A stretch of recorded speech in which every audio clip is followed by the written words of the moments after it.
The UDF government, led by Chief Minister Changi, has worked tirelessly for the people of Kerala.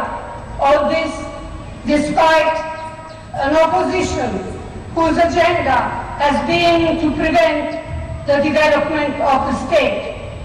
കഴിഞ്ഞ 5 വർഷക്കാലമായി ശ്രീ ഉമ്മൻചാണ്ടിയുടെ നേതൃത്വത്തിലുള്ള UDF government കേരളത്തിന്റെ സർവതോമുഖമായ വികസനത്തിന് വേണ്ടിയുള്ള കഠിനാധ്വാനത്തിലായിരുന്നു.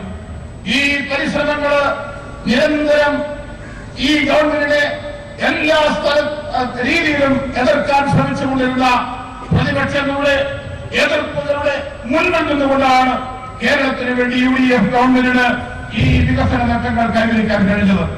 In a span of just 5 years, so much has been done.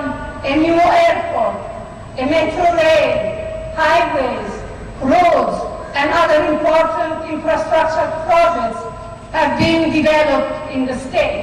And all this in spite of a hostile Modi government in Delhi. The state കഴിഞ്ഞ 5 വർഷക്കാലമായി അടിസ്ഥാന സൗകര്യ വികസന രംഗത്ത് സമാനതകളില്ലാത്ത നേട്ടം കേരളം കൈവരിച്ചിരിക്കുന്നു. അത് കണ്ണൂരിലെ വിമാനത്താവളമായിരുന്നാലും, ഡൽഹിയിലെ മെട്രോ ആയിരുന്നാലും, ദേശീയ പാതകളായിരുന്നാലും, പാലങ്ങളും മറ്റ് വികസന പ്രവർത്തനങ്ങളുമായിരുന്നാലും ഒരിക്കലും ചരിത്രത്തിൽ സമാനതകളില്ലാത്ത നേട്ടം വികസന രംഗത്ത് കൈവരിക്കാൻ ഉമ്മൻചാണ്ടി നയിച്ച UDF ഗവൺമെന്റിന് കഴിഞ്ഞു. ഇതെല്ലാം പ്രതിപക്ഷത്തിന്റെ നിഷേധാത്മകമായ സമരങ്ങളുടെ കുന്തമുറിയിൽ നിന്നുകൊണ്ടാണ് ഈ ഗവൺമെന്റ് നേടിയെടുക്കാൻ കഴിഞ്ഞത് എന്ന് നാം ഓർമ്മിക്കുന്നു. Today, Kerala's growth rate is faster than the national average of what the Modi government has achieved. Kerala has taken further its leadership in health and education. It has become the only state to achieve 100% enrollment in primary education. This has been possible because of the UDF government literacy program Atulya. ഇന്ന് കേരളത്തിന്റെ വളർച്ചാ നിരക്ക് ദേശീയ വളർച്ചാ നിരക്കിനെ അതിജീവിച്ചിരിക്കുന്നു.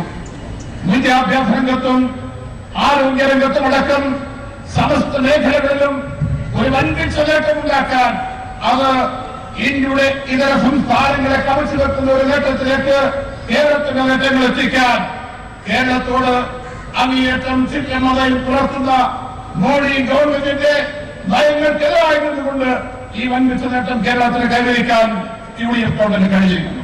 Kerala is the first digital state in India.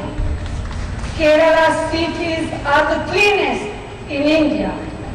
Despite the Modi government not increasing the MSP for our farmers and reducing subsidies, not supporting bonus payments, the Kerala government is purchasing paddy at one of the highest support prices in India.